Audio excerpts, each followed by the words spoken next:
Hello everyone, I'm Toma from PhotoTom, and today I have a new tripod to review for you.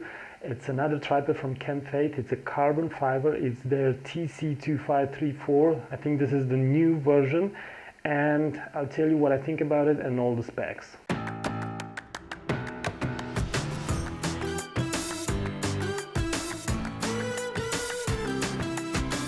Hello everyone, my name is Toma. I'm a full-time travel and landscape photographer. And this channel is all about landscape and travel photography. So if you're interested in these kind of topics, make sure you subscribe and you watch my videos. Place a comment if you have different questions. You can also buy one of my editing courses or join one of my workshops. All the links are in the description of this video. And now let's get moving to the review of this tripod. So before I give you my opinion on this tripod, let me just tell you the technical specifications. It's a carbon fiber tripod. This way of packing the tripod makes sure that you have a really small compact size, and this is a really good thing if you're traveling a lot. Now, in terms of the legs, these are 4 section legs. I would have preferred to have 3 section legs. I think the 3 section legs offers a much more stable tripod. But again, if you want to have really small size, you need the 4 section legs. Now, the very good thing is that with one hand you can really extend the entire leg because of these quick releases. So this is a really good thing. I've used Monopod tripods all my life as a landscape photographer, and in time it gets frustrating to open each clamp, closing it, open, closing. This tripod, as you can see, it's a fairly tall one. It also has a tall column. So with the tall column you get something like this, and also plus the head, it's a really tall tripod. Its maximum height is 168 centimeters. I'm 190 centimeters, something like this. So you can make a comparison. It's a very good thing to have a tripod that it suits your height. And the reason for that is because otherwise you will stay like this and you'll get a pain in your back. So this is a really good thing. Now, another very interesting thing is this.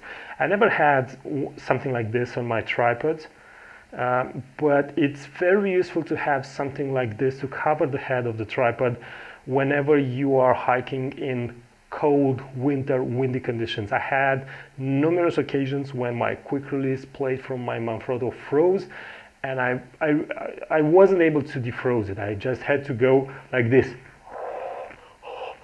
for a couple of minutes to defroze it. So this is a very good thing. Also, I will check to see that these knobs, so every time a tripod has a ball head like this one, these knobs may or may not come out fully. So this from the plate, it doesn't come out. This one, no, this one doesn't, and this one, yeah, I think that this one does come out. This controls the panning of the tripod, and this comes off. So you need to be extra careful with these kind of things.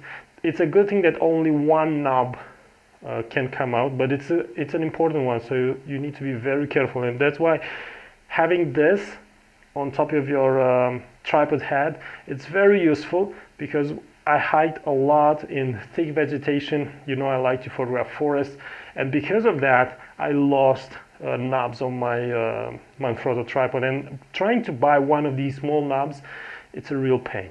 So it's another really good thing. It can also turn into a monopod. It has one of these legs that you can detach. It's a lot to unscrew. So you have this. The only thing that you need to do is to also take the head with this base plate and screw it over here. So this is the thing that you would need to do if you want to have the monopod. Now let's put it back. I never use a monopod. I don't know. I never had any situation when it would be useful for me. Using monopod. What's happening here? I'm not holding it right. So monopods are, monopods are very useful if you're photographing with really long lens.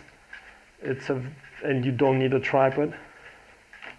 For example, you're photographing birds, so you're not having really slow exposure time, so you really don't need a tripod, but you need something to hold the lens because it gets so heavy.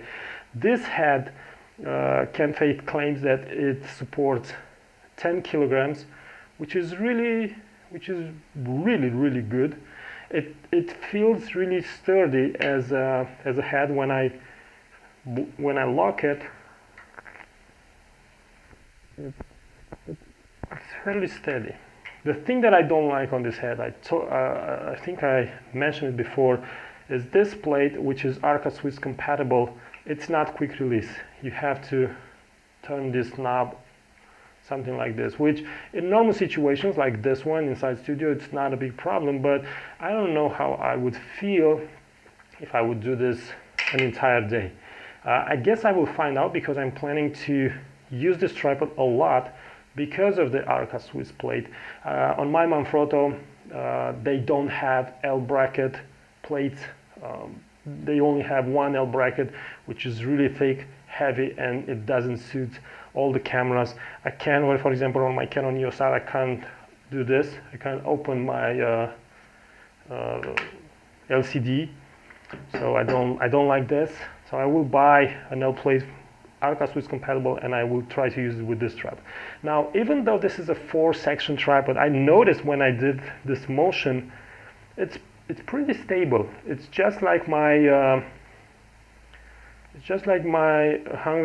Manfrotto 190 series. Another plus is this thing over here, which you can use to hang out your backpack, for example. I would not recommend to use this with really heavy weights, because it will spread the legs too much. The thing that I really like is the weight of this tripod. With my Manfrotto, even though the legs are carbon fiber and are really light, the head of the tripod, it's really solid, and it adds a lot of weight to the tripod. This one, as you can see, I can hold it with just one finger, so it's really light. This is a really light tripod. In terms of price, it's about $155, which is a really good thing. I mean, if you're looking at Manfrotto, because I'm using Manfrotto, I'm always comparing tripods with Manfrotto. Their 190 series aluminum costs about $160 without the head. So in terms of price, this is a very good deal. And I was always impressed in a good way with the quality of the tripods from K&F. Now, I don't know exactly how these legs would perform in time. I mean, I'm using my 055 series tripod from Manfrotto from I think 2013. In January, I think I bought it. So it's more than 6 years old, and these knobs need to be cleansed, otherwise it doesn't work that well. But my overall opinion on this tripod, it's a really good one. You also get this short column and long column in one package, while with other professional tripods you need to buy the short column separately. My overall opinion on this tripod is that even though it's a low price tripod, it looks good, it feels good, and I will use it more and more. And you can ask questions along the way to remind me how I'm getting along with this tripod. So let's see, let's place this like this and turn the knob, and it looks like it stays like this. I hope this review was useful. If you want to know more about this tripod, the link is in the description of this video. I think the quality is really there for the price they're offering, and it matches tripods that are a lot more expensive. As I mentioned, I plan on using this tripod a lot more in my photo shoots. I think their products offer good quality for a decent price, which is a really good thing when every accessory in photography costs so much. So thanks for watching. Bye bye.